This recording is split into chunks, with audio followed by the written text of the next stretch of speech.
कहानी। आखिरी सीढ़ी। आयशा एक पुरानी हवेली में अपनी नानी के साथ रहने आई।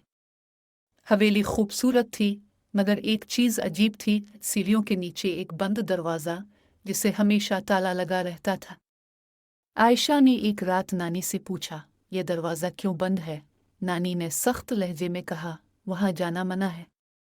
ये घर सब कुछ दे सकता है, बस आखिरी सीढ़ी नहीं। ये बात आयशा के दिल में बैठ गई।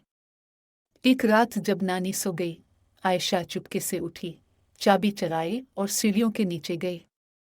दरवाजे का ताला खोला और नीचे उतरने लगी। सीढ़ियां अंधेरे में गुम होती जा रही थीं।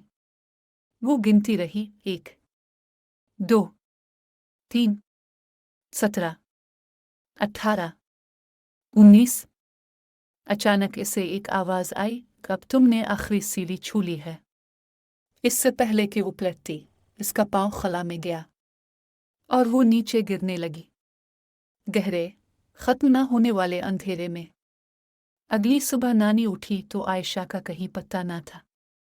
बस सीढ़ियों के नीचे दरवाजे पर फिर से ताला लगा हुआ था, और अंदर से किसी के कदमों की मध्यम आवाज आ रही थी। सबक, कुछ दरवाजे सिर्फ तजस्सुस के लिए होते हैं, दाखिल होने के लिए नहीं।